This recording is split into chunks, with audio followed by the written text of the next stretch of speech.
Hello learners, today we are going to discuss the development experiences of India and its neighbors. So let's start the discussion. So let's take a look at the learning outcomes of this topic. After discussing this topic, you will be able to compare the developmental strategies pursued by India and the largest two of its neighboring countries, that is Pakistan and China. Learners, when we talk about India, two countries always flash in our mind, that is Pakistan and China. Yes, because these are the largest neighbors of India, and we often compare these economies on different basis. So after discussing this topic हम ये समझ पाएंगे कि किस तरह से इन तीनों economies ने, इंडिया, पाकिस्तान एंड चाइना ने अपनी अपनी डेवलपमेंटल स्ट्रैटेजीज परसू की. And we will be able to figure out the demographic indicators of India and its neighbours, that is Pakistan and China. तीनों ही इकोनॉमीज के डेमोग्राफिक इंडिकेटर्स भी हम डिस्कस करेंगे. Now let's discuss the developmental path of these three nations. India, Pakistan and China got independence at the same time period. Therefore, there are many similarities in their developmental strategies. India and Pakistan became independent in 1947 and China got its independence in 1949. Therefore, they started their developmental path at the same time. India announced its first 5-year plan in 1951. Pakistan announced its first 5-year plan in 1956 and China came up with its 5-year plan in 1953. So look students, we can see at the same time period, almost the same time period, the three nations have started their planning process. Okay, till the 1980s, all the three countries had similar growth rates and per capita income. So these were the points that highlight the development path of three nations, which shows the similarities in their developmental strategies. India and Pakistan adopted similar strategies such as creating a large public sector and raising public expenditure on social development, and they have also adopted the mixed economy, both the nations. So we can see the similarities in these economies like this. And if we talk about India and China, both the nations worked for the upliftment of the rural sector and development of their industrial sector at the same time. So this was about the similarities between their developmental path. Now let's discuss their developmental strategies one by one. The developmental path of China included the strategies like Great Leap Forward campaign. This campaign was initiated in 1958. It aimed at industrializing the country on a massive scale. People were encouraged to set up industries in their backyards, and in rural areas, communes were started. और इस commune system में क्या होता था? People collectively cultivated land. Collectively हम कह सकते हैं कि कम्यून्स लाइक ग्रुप्स. तो इस तरह से एक कम्यून बनाया जाता था, ग्रुप पूरा बनाया जाता था, और उस ग्रुप के लोग कलेक्टिवली ही कल्टिवेट करते थे लैंड को. So that was the commune system. So if we talk about industries, तो इन अर्बन एरियाज में हर घर में एक इंडस्ट्रीज, एक स्मॉल स्केल इंडस्ट्री उनके बैकयार्ड में ही सेटअप की गई. Okay, and if you talk about rural areas, तो रूरल एरियाज में लैंड की डेवलपमेंट और ज़्यादा से ज़्यादा प्रोडक्शन को इम्प्रूव करने के लिए कम्यून सिस्टम को अडॉप्ट किया गया और लोगों को कलेक्टिवली लैंड दिया गया जिस पे वो जो खेती बाड़ी है करते थे उसे कल्टीवेट करते थे उस लैंड को. सो साइड बाय साइड दोनों ही industrial sector as well as the agriculture, it was developing under this strategy. Then we have great proletarian cultural revolution. In 1965, Mao started a cultural revolution on a large scale. In this revolution, students and professionals were sent to work and learn from the countryside. और अब इससे क्या होगा, इससे इसका main M था कि जो स्टूडेंट्स हैं या फिर रिसर्चर्स हैं या प्रोफेशनल्स हैं जो रिसर्च कर रहे हैं किसी भी प्रोजेक्ट पे, उनको कंट्री साइड भेजा जाए ताकि वो अपने वर्क को, अपने काम को और अच्छे तरीके से कर सकें और ज़्यादा से ज़्यादा जो है वो लर्निंग वो टेक प्लेस हो सके, किसी तरह की उन्हें किसी दिक्कत ना हो या फिर किसी भी कोई प्रॉब्लम फेस ना करनी पड़े, किसी भी तरह की जो रिसर्च है उसको कंटिन्यू करने के लिए या उनके लर्निंग में कोई रुकावट ना आए या फिर लर्निंग में कोई हर्डल ना आए. ओके, सो इस तरह से when you encourage learning and research like this, it is always fruitful for the economy. After that, for the fast industrial growth in China, reforms were introduced in 1978. China began to introduce many reforms in phases. Phases में उन्होंने अपने जो reforms है वो introduce किए. पहले phase में, initial phase में, they initiated in agriculture. The reforms were initiated in agriculture, foreign trade and investment sector. So in sectors को ज़्यादा develop किया गया. Then later on, the reforms were initiated in industrial sector. So in the first phase of reforms, in agriculture, lands were divided into small plots which were allocated to individual households. देखिए पहले हमें क्या system था, हमने अभी discuss किया, communes were created, people collectively cultivated land, but now individually household को allocate किया गया land, small plots, ताकि जो एग्रीकल्चर है वो और अच्छे से हो सके, प्रोडक्टिविटी और अच्छे हो, प्रोडक्शन और बढ़े. Okay, so in the second phase which is the later phase, reforms were initiated in industrial sector.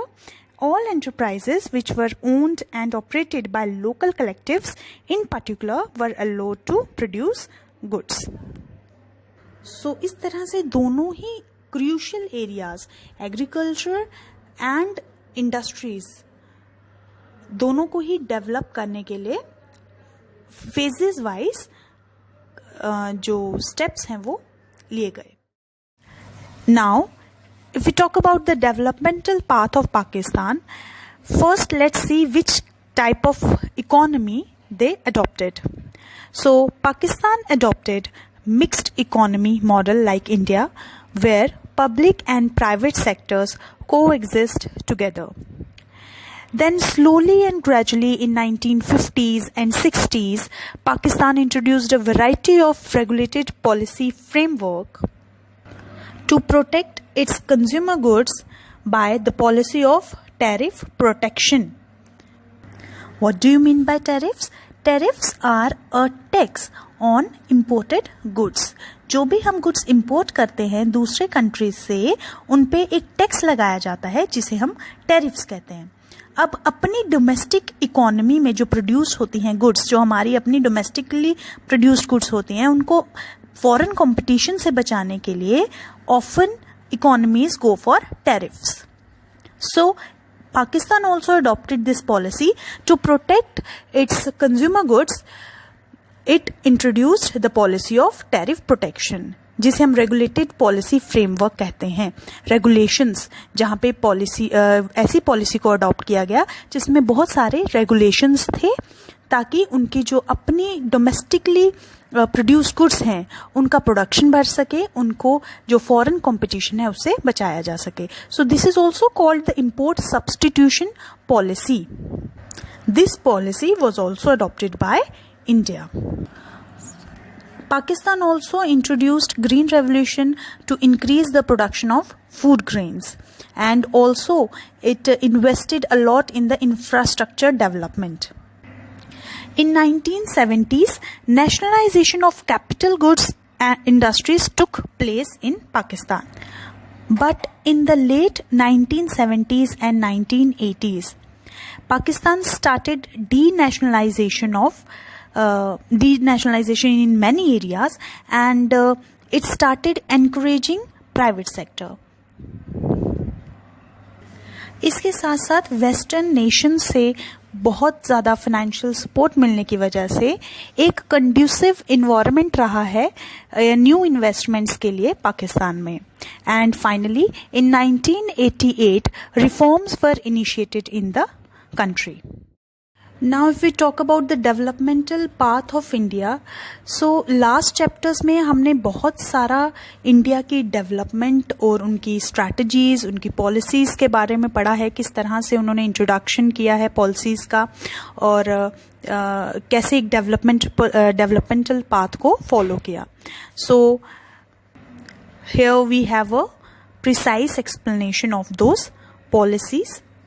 India adopted a mixed economy and it introduced a first 5-year plan in 1951. To provide equity in agriculture, land reforms were introduced, which provided land to the actual tillers of soil. In 1956, Industrial Policy Resolution was adopted. This resolution classified industries into 3 categories. In the first category, industries which would be exclusively owned by the state were categorized.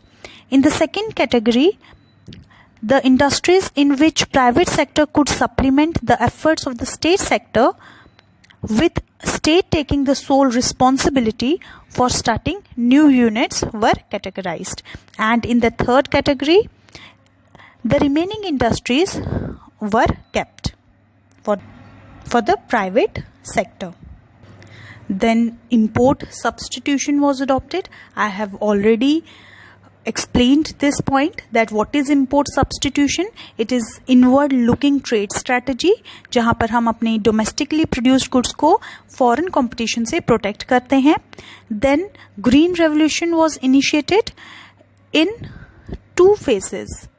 First phase, it was introduced in mid 60s to mid 70s, and in the second phase that was introduced in mid 70s to mid 80s.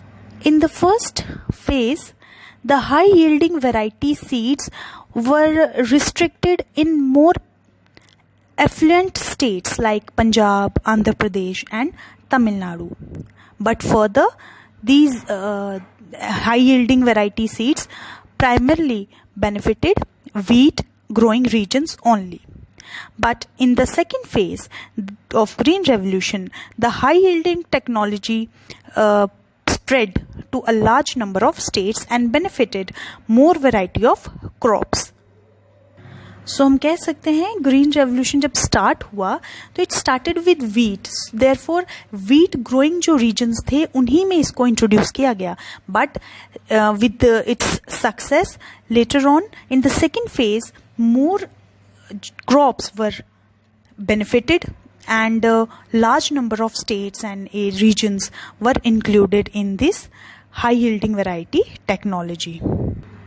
And after the crisis of 1990, the reforms were introduced in India in 1991. Now let's take a look at the demographic indicators of these 3 economies.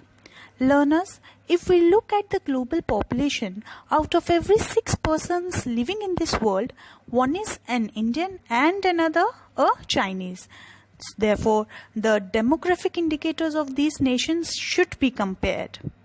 Now, if we talk about China, China is the largest nation geographically and it occupies the largest area among these 3 nations. And it is also having the highest population in the world. And of course, the second largest is India, and India also occupies the second position area of this population wise. And if we talk about the population of Pakistan, it is very small, and we can say it is roughly about one-tenth of China or India. As we know that China has the highest population in the world, so to have a control on its population growth, China introduced the one-child norm in 1970s.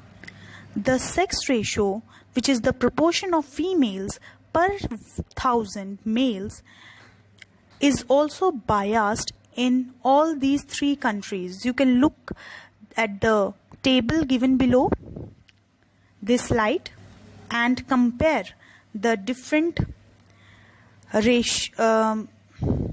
demographic indicators accordingly.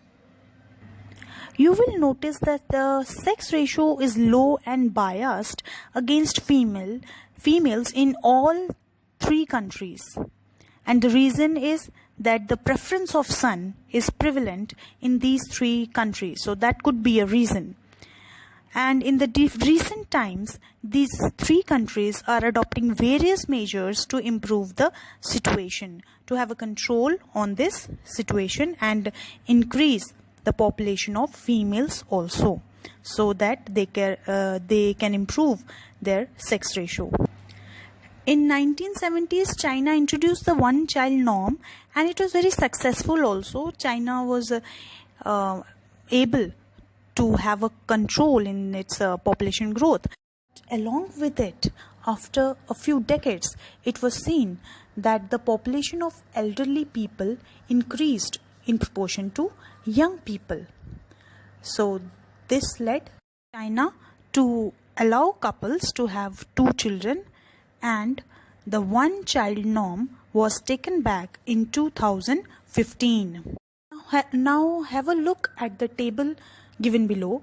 You can compare different demographic indicators of 3 nations. It can be seen that the fertility rate is also low in China, and it's very high in Pakistan. Urbanization, on the other hand, is high in China, and India having 33% of its people living in urban areas. So likewise, you can compare different demographic indicators given. With this, we have completed our topic, that was development experiences of India and its neighbors. I hope this discussion was fruitful to all of you. Thank you very much for listening.